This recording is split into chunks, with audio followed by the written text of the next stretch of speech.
Yeah, I was wondering, I was thinking how they were in the phones and making it. Okay, good morning, everybody. We're going to start. Sorry, we're a little bit late. So you are here for the breakout called Unity Caucus. And this was decided to be done this year because, as you all know, Democrats, we have a lot of different priority issues. We have groups who are working on behalf of LGBT folks. We have people working on behalf of Black Lives Matter issues. We've got veterans issues and farming issues. And there are a whole lot of different priorities that the Democratic Party works on behalf of. And it's very important that each one of those caucuses work together for their priorities and on their issues. But we wanted to take some time to talk about the overarching Democratic Party and how we can work on the intersectionality of all of these issues together. 2016 was a very divisive year. We know that. And 2018 cannot be. We have to learn how to work on behalf of everyone's issues and make everyone's issues priorities for us and learn how to advocate for each other as a Democratic Party. And that comes across the board from candidates to issues to policies. Every time that we're out knocking doors as Democrats, we are there on behalf of all of the issues that the Democratic Party represents. So I don't have a big formal presentation for today. I really just wanted to take some time to talk as a group about the different issues that the Democratic Party will be representing, does represent, and things we should be doing better as a group, and how, again, we can interact with each other's policy issues and focus areas moving forward. One thing that we've seen in Jeff City with the Republican Party, since they are such a large majority and make up this big tent party, one of the downsides to that is we're starting to see this divisiveness and fight among themselves. You may have heard me say a lot of times we can go an entire session without standing up at all and just let the Republicans fight among themselves. And that doesn't do anything to help them. It helps us an awful lot. But one of the, the big things that we have to do as Democrats is not be them. We have to learn how to work on behalf of each other's issues together. And Representative Franks is here too. He got here a little early today, so if y'all don't know Bruce, this is Bruce. One of the things that he does so well is will very last minute decide to stand up on an issue and talk when we have no plan to talk on that issue, because he and lots of other representatives understand that we've got to fight for each other. I always am talking about poverty issues on the floor, but there are some times where I will just stand up on something I know absolutely nothing about, because we've got to be there and support each other and support each other's issues. As we continue to win and get larger as a elected body, we need to make sure that we don't turn into the Republicans where we start fighting amongst ourselves. We need to remember everyone else's issues are our issues too. So some of the big things that that Democrats have always stood for are labor issues, which is a big one. And the labor group has not always been as welcoming as it should be for folks of different colors and different backgrounds.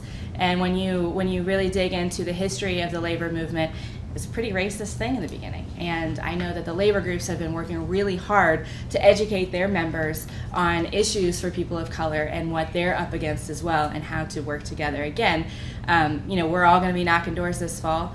We need folks to be knocking for against right to work, while they're also knocking for candidates and other issues too. Another really big area that I have not seen a lot of crossover is LGBT issues. There's a small group of people who have been advocating for those folks and for their rights for 20 plus years in the Missouri legislature, and we're just now really starting to see how unions can also advocate for LGBT issues. And when we're talking about rights for working families, we also should be talking about rights for all citizens and making sure that all citizens are protected. So I want to really open it up for a discussion here. I don't want this to be me just talking to you about what we should be doing as Democrats. So to start the conversation, can someone give me another example of a particular area of focus or an issue that Democrats have not been doing great supporting everyone else on? Maggie? One thing that I have noticed over the last couple of years is that our party tends to use terminology, and I'm gonna step back for a moment and not say our party. Members that identify in one way or another with our party have used the terminology us and them And those two words can be incredibly divisive. And the theme of our whole event this year is bridges, not walls. And us and them is nothing but bridge terminology gone astray.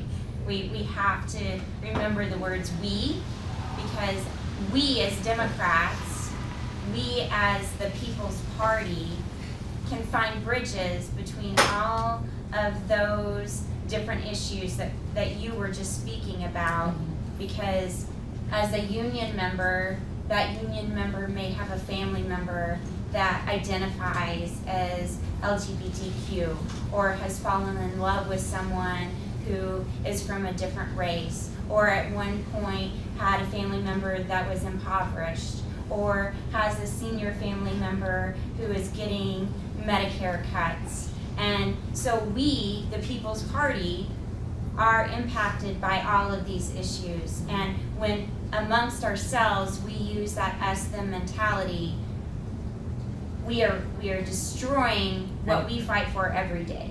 Right. I think that's a huge point, and I think we saw that a lot in 16, particularly because there was a very contested primary, and we had lots of folks come from different areas, and it became, I know, like Bernie versus Hillary, which often happens in primaries, but I do feel that post-election we are still holding on to that, depending on where you fall in that. And I am of the belief there's nothing wrong with, I'm a progressive Democrat, I'm a moderate Democrat, I'm a blue dog Democrat. I mean, we all have titles for where we feel we fall in line with the most, and that's okay. But I think to your point, Maggie, it's understanding that while I may be a progressive Democrat, we are all Democrats, and there are things that we can all work on together. And so being cognizant of the words that we use, of course, when we are particularly talking about folks within our own party and the different issues that we're working on, that's a really great point. Anyone else want to chime in? Yeah. One of the things that I've said often is that Democrats, we often refer to ourselves as the big tent party. Mm-hmm. And so we are trying to be very broad in appeal to the general population. And when you do that, the one thing that we know is that people are not always going to agree on every issue, because it is such a broad spectrum that's out there. If you are just dealing with wealthy white males as their basic constituency, then you all pretty much have the same common goals, and it's a lot easier to stick with it. Right. In education, we used to always say that the high school principals, they could agree on things a lot easier because there were 5 of them, and you had 40 elementary school principals, and we were usually pretty well divided because there were a lot of different opinions. Right. And so I think the important thing to take away from that is that while we're a big tent party, we try to have broad appeal to everybody. We're not always going to be able to please everyone. We're not always going to get everything that we want. And yet you can't come down on the whole party just because of a single disagreement on one single issue. And we have to recognize that the alternative to that is the Republican. Because if we divide ourselves, then the Republicans are going to remain in power. And actually, they ended up dividing themselves and bought into a certain group to get into power. And now they're being held hostage by a small group. And we can't allow that to happen in the Democratic Party. And I think it's an interesting point to piggyback off that. It's a hard balance of doing two things. We've got to hold our folks accountable, right? And so even if you're a Democrat and you got a D next to your name, we got to hold you accountable. And I think that a perfect example, and I'm going to get a little contentious for a moment, is Senator Claire McCaskill.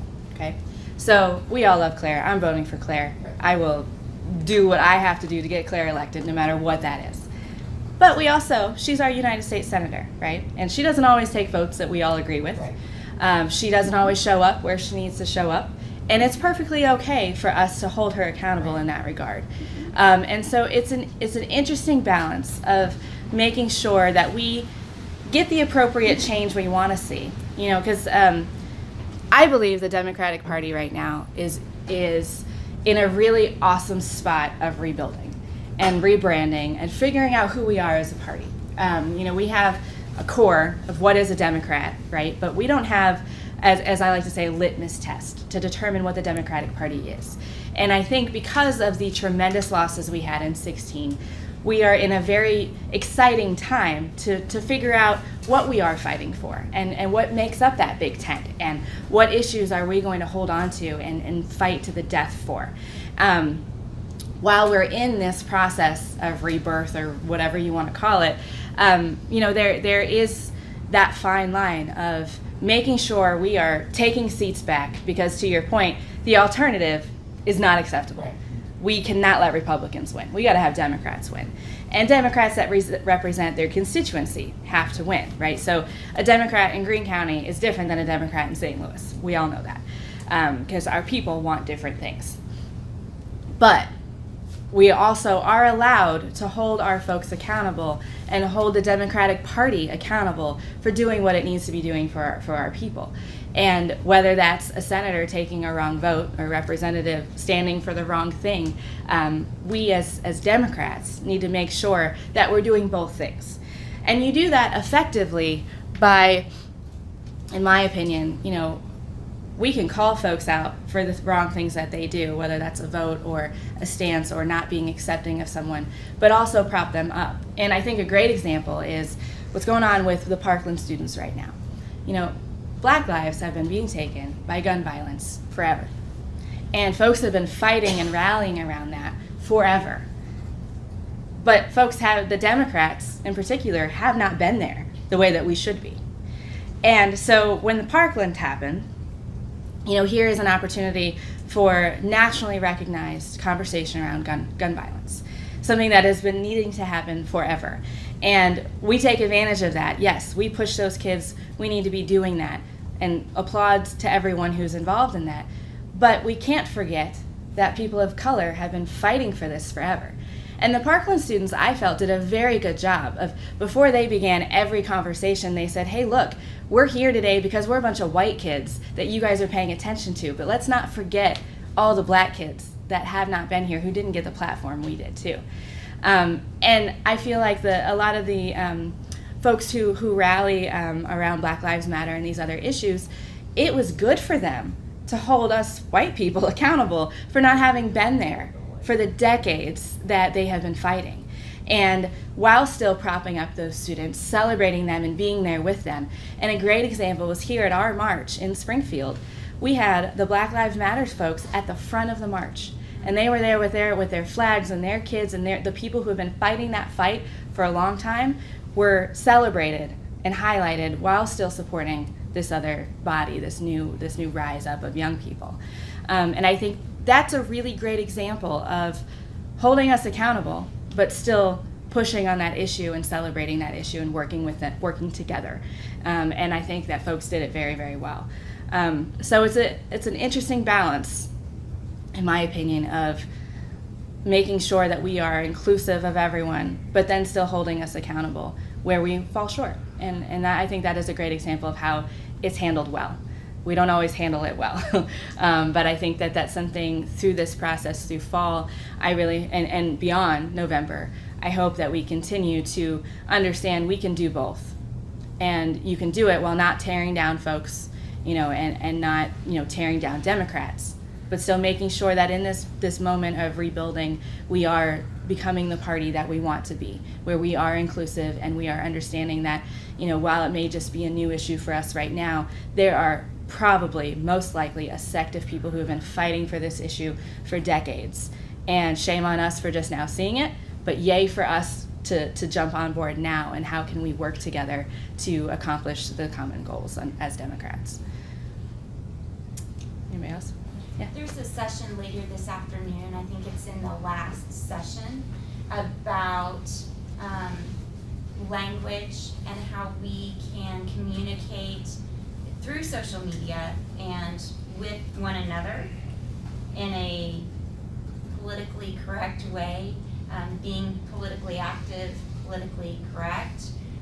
So I encourage anyone who's here to try to go to that session, because it will definitely go into what you just alluded to and how we can be respectful with one another, because I think especially in the last few years, we have lost a great deal of that. Yeah. So. Yeah. And I think it's important to, and I guess I'll piggyback on that, and I hope I can come to that. What folks value as respect is different, right, depending on who you are. And there are some things that I do on the House floor that folks think are disrespectful, but I think are effective. And so I think part of that balance too is figuring out, making sure that we're aware of what other folks are feeling, but then also explaining ourselves too. You know, like I may do something that other folks disagree with, but as long as I tell them why I'm doing it, they may still disagree with me, but they at least respect the choice that I made. So yeah, I think it's a lot about communication whenever it comes to that respect. How you get past that is treating each person as equals. Yes, ma'am. Yeah, definitely. And we're under a big umbrella. Yeah. And we have to fit in these, just don't give up your core, but you can deal on principles around the edge. Mm-hmm. Definitely. Yeah. So on the matter of tearing each other down, I've found in the past 14 months since Springfield really exploded with a lot of great activists, is that in the activism community, people are very willing to criticize how other people may be participating in the activist community and don't know where that other person is coming from. Maybe the person you're criticizing is working behind the scenes with the city or with the progressives and what I would consider myself, don't faint Chris, mainstream Democrat. But I think we have to stop accusing each other of being the bad guy. You're not doing it my way, so therefore you're really not doing anything to help. Right. I don't have to agree with everybody that I want to get out and volunteer and support, because I think every group is doing some good work and every group has a bad apple or two. Someone you don't want to sit down and have dinner with, but you're willing to stand on the front line with, Yeah. because it's important work. So I think as activists, we need to also, especially on social media, take a step back. And the few people in this city that do like to criticize more than they like to get out and do the work, we've got to come together as all activists and all Democrats, whatever you want to call yourself, and say, we have to stop bullying each other. And I'm not just talking in the Democratic Party, because it could go across to the Green Party, to anybody, but I think what's important about what you just said there was, I may not want to go to dinner with you, but I'm going to stand on the front lines with you. And that phrase, I think, is what matters most to me, right? This happened, you know, in the House caucus, there are 47 Democrats. And we come from very different places. And we are all in very different stages of our political growth. And we have very different philosophies on the way we should tackle being in the super minority. And I know myself, I will oftentimes get clouded in the frustrations of, you're not doing it the way I think it should be done. Or I often will think, we already tried it your way, let's try it my way, and you're not willing to let me try it my way, and that's frustrating. And so it's a constant, there's always a lot of this going on among the very few of us. But it's important to take a step back and remember, while I may be very mad at you right now because you're not trying it the way I want to try it, that at the end of the day, we are on the front lines together, and we are one party, and the other guys are just not acceptable. And so I think, to your point, one thing that we try very hard to do in Jeff City is that inner family fighting, to not make it public, right? We don't want the Republicans to see that I'm mad at one of my caucus members for whatever they did on the floor. And we don't always do that well. There are a lot of times in Jeff City where those fights will be public, and that makes me even more angry, because I'm like, just take it to the back, like, don't do that right here. And I think that's an important point to make, that we can disagree with each other on a lot of things, as long as we're willing to respectful. respectfully, as long as we're willing to stand on those front lines together at the end of the day, and remember that, you know, for lack of a better word, the enemy, the folks that we are working against are not us, you know, and we should have those healthy debates and we should have those healthy headbutts. I think that's good for growth, and particularly when it comes to strategy and how we're figuring out the best way to be active. Discourse is good. You know, it wouldn't be good if we were all agreeing on everything all the time. But I think to your point, Dee, is remembering what the bigger picture is and having those inner turmoil fights maybe in a less public space than Facebook. Yeah. When you talk about the bigger picture, Yeah. Crystal, it makes me think what I used to say oftentimes in schools, that parents looked at an issue based upon how it affected their kid. And they didn't necessarily care about any of the other kids, it was their kid they were focused Right, on. right. You know, a teacher would look at it from what's best for my whole classroom. They really don't care about any of the other classrooms as much as theirs. And Right. a principal with the building, and a superintendent with the district as a whole. Right. So the superintendent sees the big picture.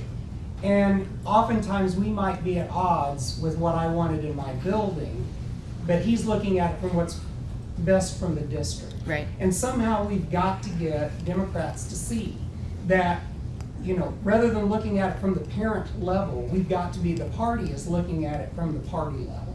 And so we're not always going to agree on it, but we're going to have to figure out how we work towards that common big picture, Right. knowing that there's always going to be Yeah. some disagreements. Well, and I will say one of the big things that at least I notice in my work, so in Jefferson City we have the Democratic Caucus. And then within that caucus we have the Labor Caucus, the Progressive Caucus. We have different groups underneath there. One of the biggest problems that I see is that these individual caucuses are not doing a good job of expressing how we can be helping each other. So if I'm not a member of the rural caucus, it's the rural caucus's job to come to the big caucus and say, hey, look, we've got this fight coming up and I need you.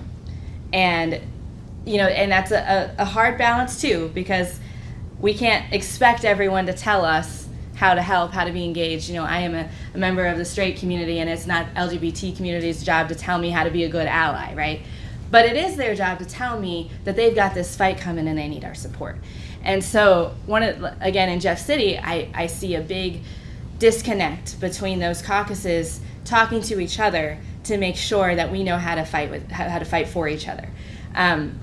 We stay pretty cognizant, I think, of being ready at any point in time to jump up when we need to and speak on behalf of an issue. If nobody's standing up, like, I know I'm going to stand up regardless, because I agree with you on 80% of the things, so I'm probably going to agree with you on this, so I'll stand up for you and speak.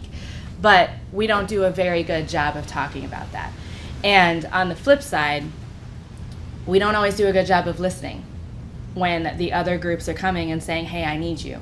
And whether that is something as simple as having a Facebook event that we see every week but we just never go to it. It could be something as simple as just watching and what you're invited to online. I know there's a million things that are going on all the time, but it falls on both sides of making sure we are conversing with each other to say, hey, this is where I need you, and this could be a great help for me if you showed up today. But then also paying attention to those asks too, because I know we're pulled in 800 different directions and we aren't always available, but trying to make yourself more available for these different causes. If you agree with them, of course, and figuring out how you can be a good supportive Democrat in that conversation too. Maggie, you had your hand up. Well, when you said discourse, the terminology that I've always tried to utilize with others is civic discourse. Yeah. There's a huge difference between discourse and civil civic discourse. And using Wes's analogy, it's important. Those teachers had a job. As a parent, I have a job. That superintendent has a job.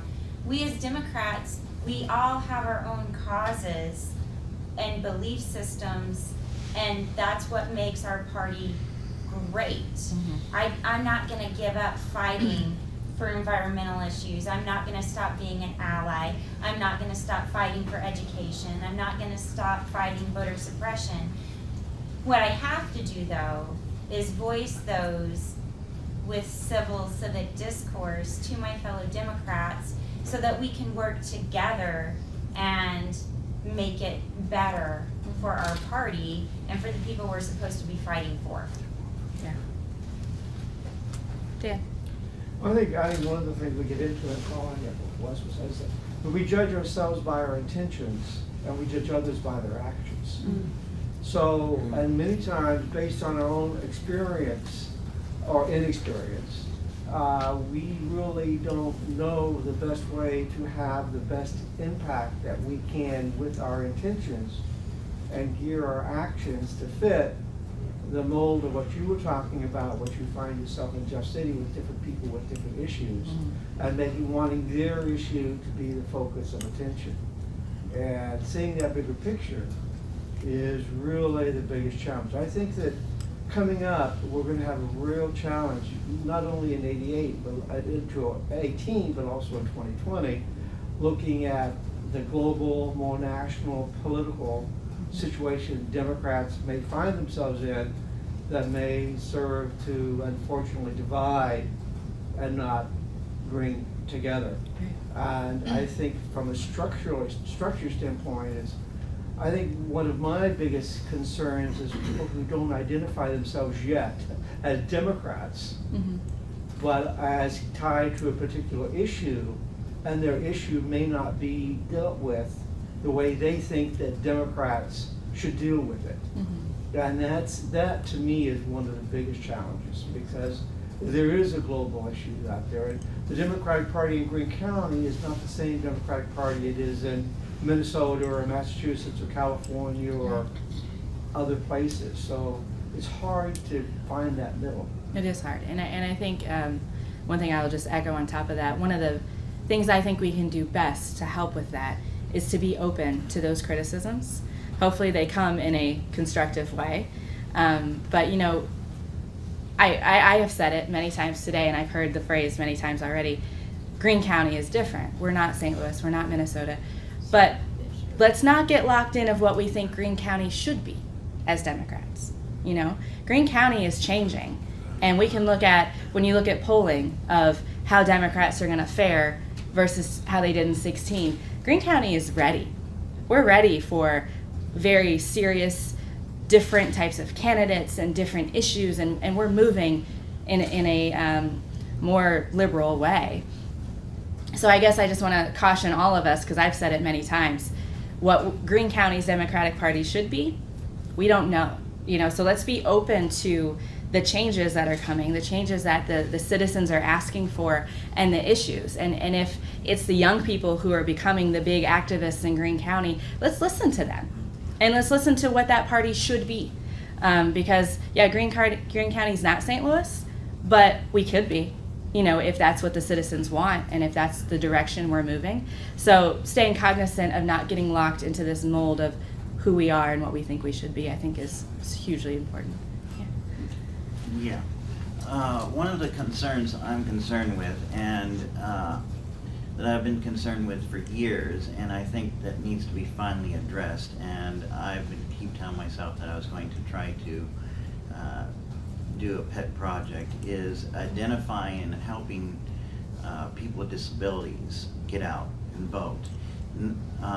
I think it is one of the most construed and most literally ignored populations and underrated voting populations. Not that I'm saying, and what's even more amazing is a lot of people don't realize that the disabled population is the largest minority population. Nothing to take away from the elderly, but the elderly senior citizens are the largest voting minority population, but they are actually the second biggest minority, yet they are the biggest voting population, but yet the disabled is the biggest minority population, but we are the smallest voting population. Yeah. And if you would even get, say, 10% of the voting population up in each county, let alone, let's say, astronomically getting it up 25% nationwide, you would have a gigantic turnout of most people with disabilities, I can guarantee you, would identify as Democrats.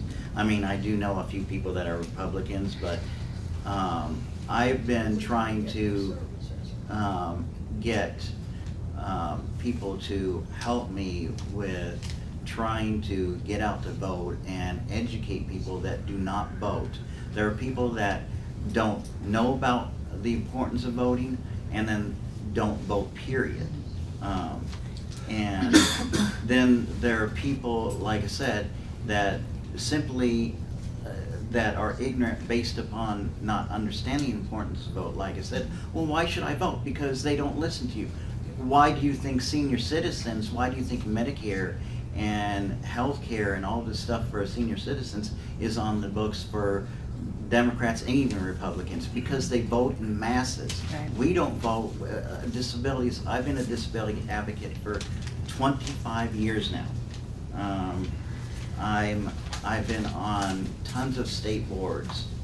I helped win a case early on when I was only 23 years old, helping secure rights for people that were being discriminated against, housing rights.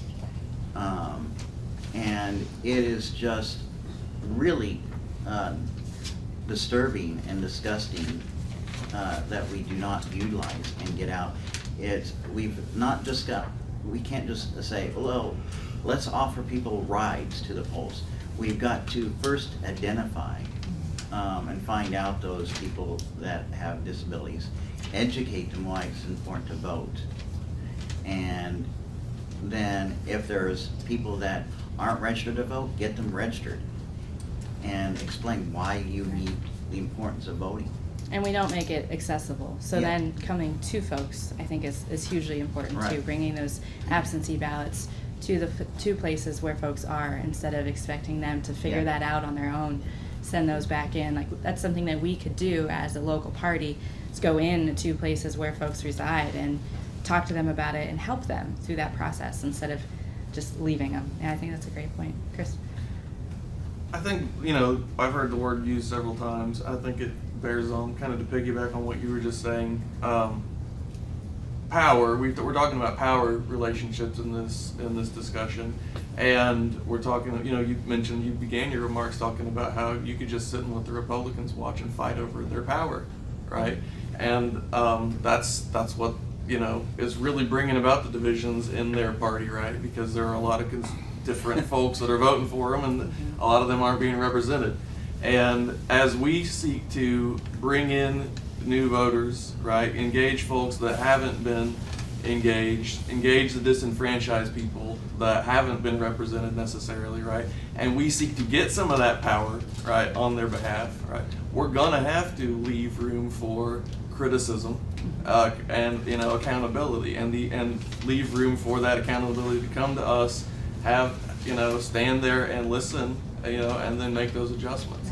And I think that, when I listen to you say that, that's what I'm hearing, is that you're saying, well, yeah, I don't just want a ride to the polls, I also want a seat at the table.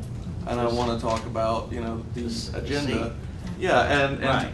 And going to people's houses and talking to them is Right. what I think we ought to be doing. And the more that's- people with disabilities that vote, the more will be recognized on a state, national level. For sure. Right, and so I think that when we talk about, I think we have to work on assertiveness versus aggressiveness when we do these critiques, and when we're seeking to offer a critique on behalf of a constituency that's disenfranchised or whatever. I need to do that assertively, not aggressively. I need to talk to the folks that have the power Right. and make sure I'm addressing that critique to the right folks that actually do have the power. And as new folks come into the party, what we've got to do is help educate them about, who does have the power and who does need to receive that critique. Right. And that's something that we can do as folks are coming in. And I think that's going to be an important job as we grow and change. Sure. And I think what's one thing, I'm just doing some self-reflecting as you're talking about critiques and how this all plays out. I've been critiqued by folks in our party a lot about the way that I am advocating on behalf of a certain disenfranchised group or not. And my immediate reaction, of course, is to be like, I'm the biggest ally we have Right. in Greene County, and to get defensive because it's like, well, I've Right. done all of this work and I'm trying so hard to do X, Y, Z, and I never get to see my babies, and and you immediately want to get defensive because we as Democrats do feel like we are working really hard. And those of you in this room, you're taking a Saturday morning to sit and have a conversation about how to work together. And a lot of you were at the breakfast earlier at 8 o'clock in the morning, and you're doing so much. And so when somebody comes at you and says you're not doing it right, it's hard to not get, super mad about it. But what's the most important thing is to stop that and then to take a step back and listen and say, okay, you person A who's part of this disenfranchised group that thinks I'm not doing it right, how can I be better? And to take that hour to have a cup of coffee with somebody and let them be mad. Like I've had people yell at me before, and it's hard to not get frustrated and say, this isn't the right way, you should come at me.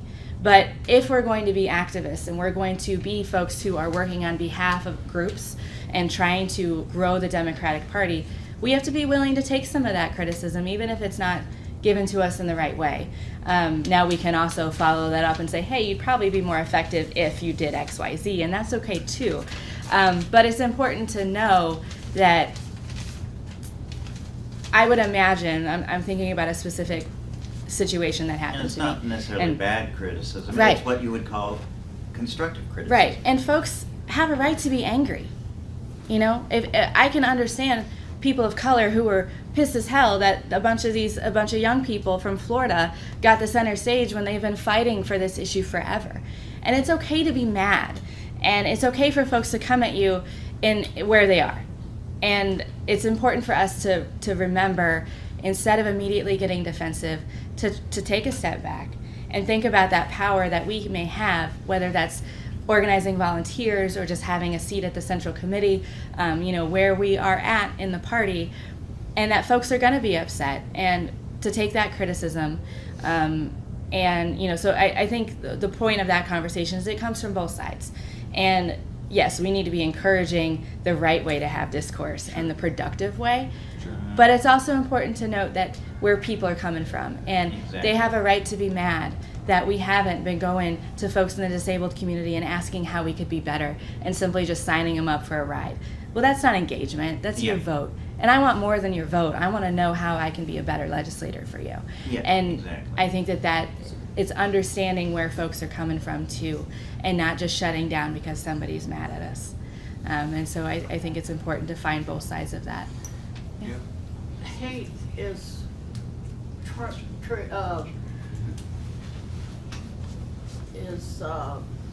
taught, Yeah. but because it never happens in children. And how, one of the things I wanted to make a point on was, I'd like for the candidates to be trained that when you come off of the street and you're in here, you're representing a bunch of people, and you need to act and be professional at how you work with each one of them. And that's what I've seen lacking over the last, ever since I've been in politics. It's a Came right off the street, and I think the best thing about it was that I didn't have any training, because I think depending on who you represent, your particular communities, I think all too often we've got into this mindset that let's train the candidates to maybe talk like this or walk like this, or in a specific room carry yourself in this manner, or even dress a certain way. but they gotta be conscious of our tax money. Oh, absolutely. Yeah. That's, Yeah. But when you say training, as a person who came in without any training, I think what happens is if we get too caught up in training, we take away from that candidate's individuality. And I am unlike any other representative in the House. I don't walk like them. I don't talk like them. I don't dress like them. We don't listen to the same music. I listen to Rod Stewart. If you're handling my money, I wanna know that you are up in your arithmetic and all of that. Oh, no. Oh, absolutely. Okay. So when I heard training, I automatically went to the individual personality. Yeah, absolutely. And No. being informed. Oh yeah, Maybe no. that's what she means. No, that absolutely makes sense. One thing I want to say though is we were talking about terminology, and there were two different points made. One point was made when someone said that the alternative is the Republicans. I get it, Huh? but the alternative is the Republicans. Oh. But where I come from, the alternative isn't the Republicans. Right. Where I come from, the alternative is the alternative, whatever that alternative is.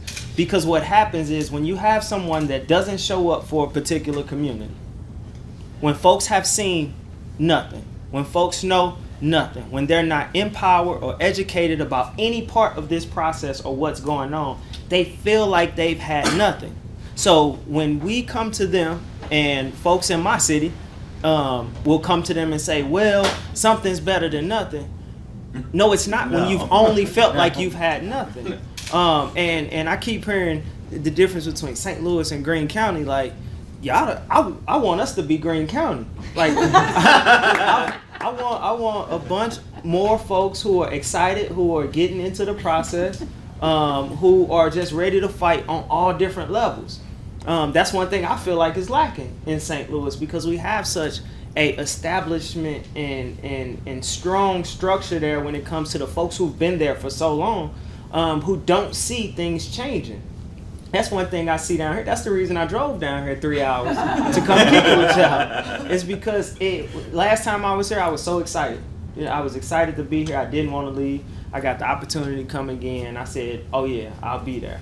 But I want St. Louis to be more like Greene County. I want folks more excited about the process. I want more folks trying to engage. And you're gonna have the activists that don't necessarily get along, that aren't used to the way that things are going. So yes, if I don't see you out, then I'm gonna feel like you're not working. If you don't see me out, you're gonna feel like I'm not working. But communication is what gets you past that. Because when we were in Ferguson, we were in Ferguson 400 days straight. People thought that because the cameras left, it was over. We were there. But that's what we were dealing with internally. We had activists over here, some were working back here, some were in the front lines getting pepper sprayed and tear gas. And us who were in the front lines getting pepper sprayed and tear gas, we like, hey, if you're not getting pepper sprayed and tear gas, you're not doing the work. and so we learned how to communicate with each other and how to respect each other's role, because everybody has their role, and not everybody's going to be in the front lines. Not everybody's made to go into that room in City Hall and talk policy. Like it just has to be that point where we communicate so we can use leverage for each other to get stuff done for the community. So. Yeah. That was my Madeline. You just made a point that I Yeah. think we need to realize too. Well, two points. First of all, I've lived in that area, and when we compare to St. Louis, we also need to realize that St. Louis County is made up of all these individual communities that can be as diverse as all get out. And so it's not all the same. Mhm. The second one was that we need to recognize the person standing on the front line getting pepper sprayed. Yes, that's important, but we also need people who don't want to get out there in that way, but will make the phone calls, that will send out the postcards and things like that. So And I think it comes so back a lot to of us have that, emphasized that. exactly, the point of conversation and making sure. I think just thinking back through the years in Greene County that I've been engaged, one of the things that we could do much better is having the conversations between those groups and making sure that we're working together and not against each other. Because I've seen times where somebody's out on the doors doing this, and we've got folks making phone calls and they're contradicting either their message or the event, or they're just not coordinated well. And that's something that we could be doing a lot better, is making sure, we need folks to bake pies and cookies for auctions, and I need I need folks to drive people to the polls or put out yard signs, and each one of those tasks are just as important as the people talking at the doors. We need all of that to work. But I know that one thing we could be doing much better, just in my opinion here locally, is making sure that we're all talking to each other and making sure, one, we've got the same goal and that we're working towards that goal, but then we know that each other are active, because it is important. We hold each other accountable, right? You know, like if Darren doesn't show up for a few days, he might not be, you know, he could be doing something else for Chris that I don't know about, but I'm going to say, hey, Darren, where are you? And just making sure that we all know what's going on and we're holding each other accountable for doing our jobs, but then making sure we're in the same goals and that we're helping each other. I worked the Carry campaign, and we had kids that would walk down from high school, couldn't vote or anything, but they were real good to come in and see that the coffee cups were picked up and things like that some of us didn't have time to do. So yeah, those are important people too, and plus those young kids were Those learning young a lot. kids, oh, absolutely. They were learning a lot. Yeah. I was one of the kids I worked on the Carey City. On that train of thought, we can't all be Darren. I mean, he's a rock star. Right. But what can our generation really do to like get more? I don't know. What are we not doing? What can I do? And how come every single time I get a call from the Greene County Dems, it's never somebody of my generation. Right. And they're exceedingly good at what they do. Because we old people have time to sit. That's Exactly. But what can we do? Or how can we get more millennial people out there? It kind of seems like it's kind of up to us to really get more energized. For sure. And I think, well, one, I will say it's getting much better. It really is. But to your point, Madeline can't go out and knock doors for 8 hours in one day, but you could. And, I wanna thank those St. Louis and Kansas City people. They don't know how we watched the count at the elections. Thank God that they pull us out of the hole. We just organized the rally down on the square a couple weeks ago. Our real proof of what the young people did. They organized it.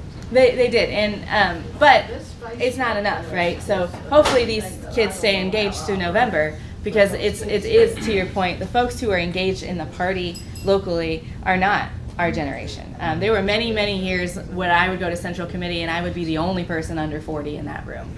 It is getting so much better, and we're moving in that way of having a more diverse group at the table. But I don't know the solution to get folks engaged. I hope that one of the things I try to do as a legislator is show up and go to the schools and go to these events and try to engage young people and get them to sign up to do things. And then, for my campaign, I've got Alex and Darren making phone calls to then try to bring them back in. But yeah, Maggie. We are starting to see a resurgence that we haven't seen in quite some time. And there are some key individuals like Darren, Alex, Jimmy Moore. Jimmy Moore organized all of these sessions for this weekend. He is running for MSU student body president. He's been involved since he was in high school. He runs the MSU Democrats. He volunteers constantly. He serves on the board of Hear Our Voice, which helps educate young people. So they're all involved with candidates. We have now a high school Democrats group that's meeting at headquarters on a weekly basis. We have young people involved in tonight's banquet. These young people are realizing, look, if we want some change, we have to have that seat at the table. And there are key individuals that are doing that, but what they're doing is they're going out and recruiting. And what we have to do is we have to support these young people. Absolutely. Because if we don't want to be the ones knocking all those doors, we've got to encourage them.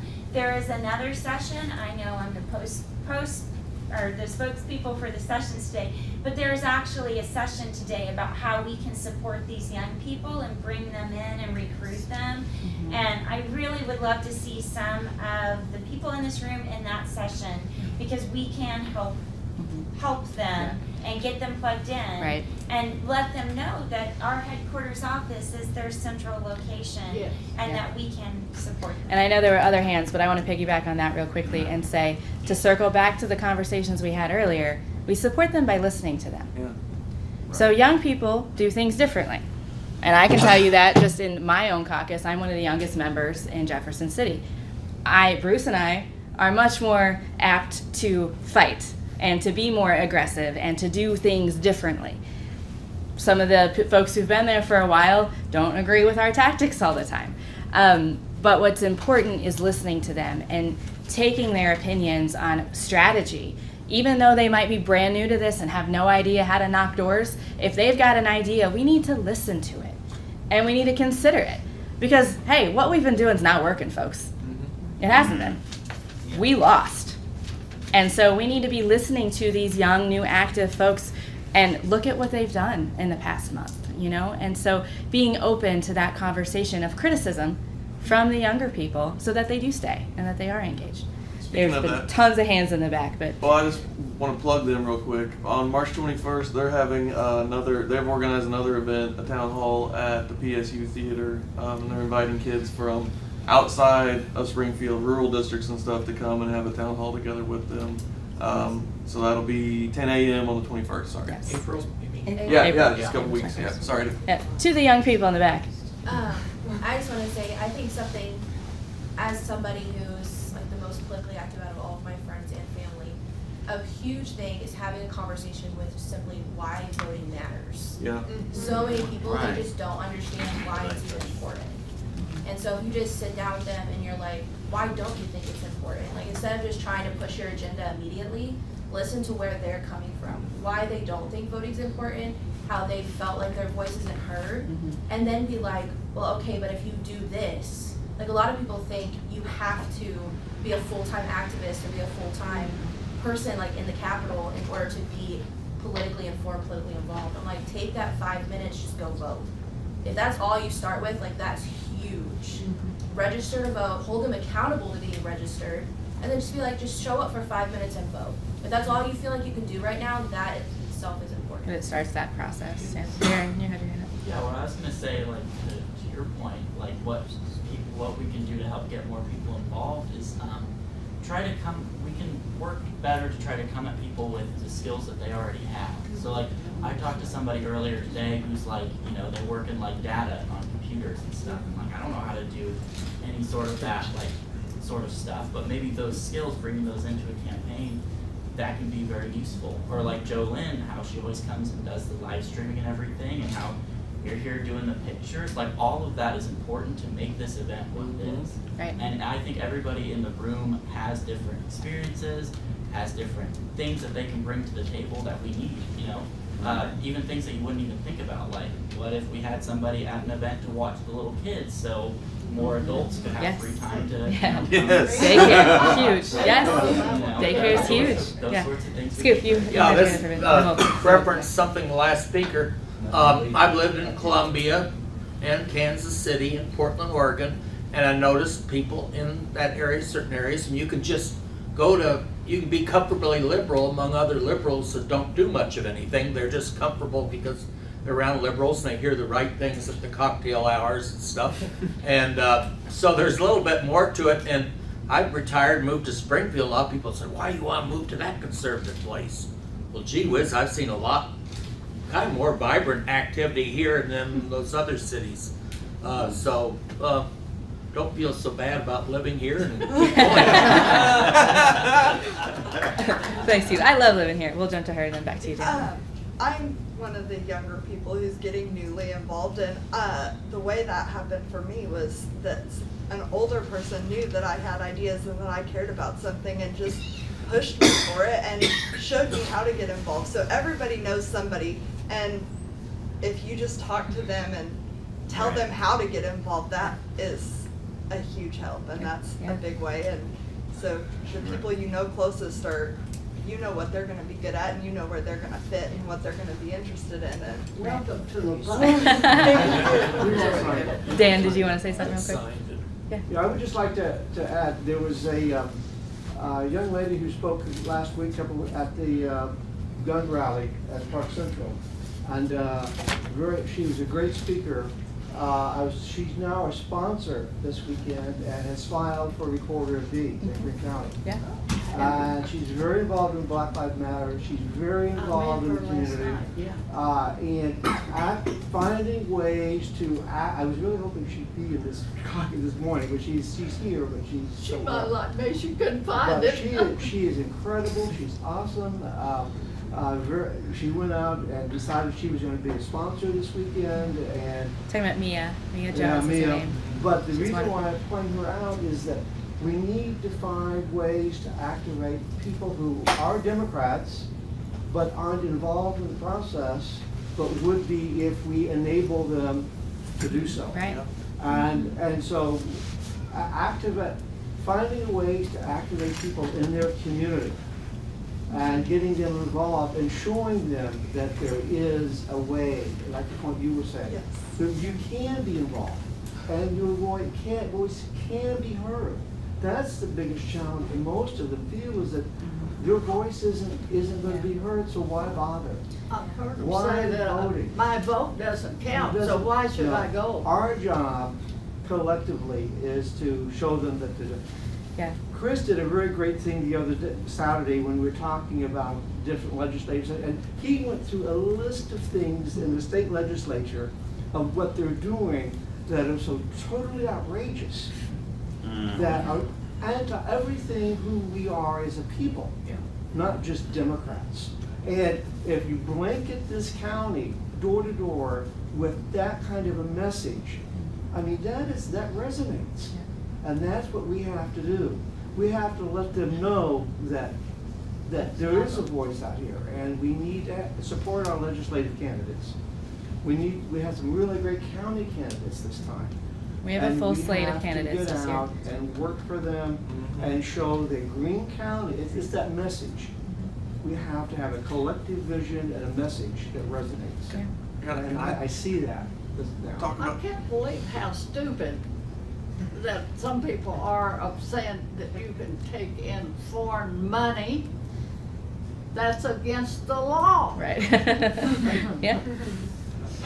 Yes. And why somebody doesn't step up and file lawsuits against them. Right. One of the things that I keep hearing, when I'm knocking on doors in your district is like, I'm the only Democrat around here. And like, people actually lower their voices when they say it to me, even though it's just. I've been there too. Yeah, they do that, and I'll be like, no, actually you're not. 3 doors down, I just talked to somebody else. They said the same thing. You guys should talk to each other. I tell people in a liberal or Democratic, Republican or liberal that we're maybe 10% more conservative or 15% more than Kansas City.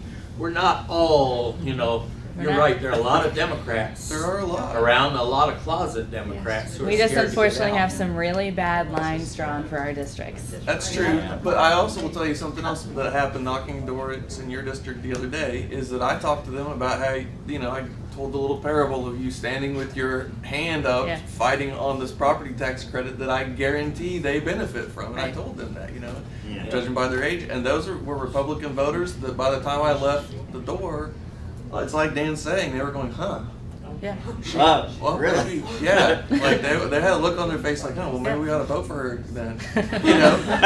Because it is egregious, and he's right. So the more that we do that messaging, the better off we're going to be, and we do need to work together to do that for these state representative candidates. Well, I think we've got to wrap some stuff up because Bruce and I have to go to lunch. But I think what's been really great about this conversation for me is we started talking about how there are these different sects underneath the Democratic umbrella, right? And I think that we can all agree that what it boils down to is meeting folks where they are, getting them engaged where they are, making them a part of the conversation, finding their role in how they can help in the party, and recognizing that every one of those roles are extremely vitally important. But the important part of that is the communication between all the different roles that we have and making sure that we are on that same goal. Understanding that we need to have the right kind of discourse, but it's okay if we don't. If folks come at us in a way that we're not comfortable with, take a step back, but listen, because everybody has their own life experience and they're passionate about their issue because of their life experience, and that it's okay for folks to be mad. But part of being the Democratic Party is accepting that anger and helping them find a way to fuel that to get the right people elected. And if we can understand how we can help each other's issues better, be more intersectional in what our purpose is, then we're gonna be able to find those people at the doors and get them to vote with us.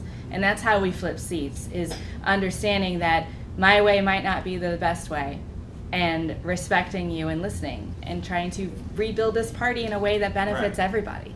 And I think that we all want that. And I think that we can do it, especially here in Greene County. As Bruce said, we have the ripest place in the state in Greene County right now. We have one Democratic seat, but we can pick up 3 or 4 of them. And we have people running in the counties all the way up and down, and in districts that are in seats that we haven't had Democrats challenge these people. I mean, Maggie and Shane Scholler is a perfect example. We're going to hold Shane accountable for what he's not doing well. And we are in this great moment of getting youth engaged in a way that has never happened in the area. And we have a great opportunity here. And it's ours to lose. It's ours to ruin.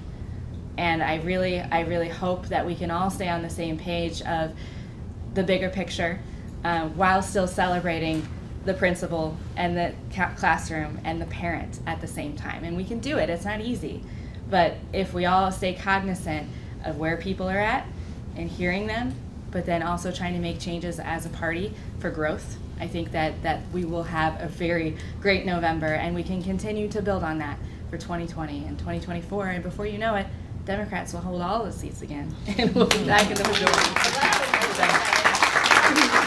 Thank you all for coming, and thank you for this really great conversation. I learned a lot, and I hope that you all did too, about each other and what we can do better in Greene County.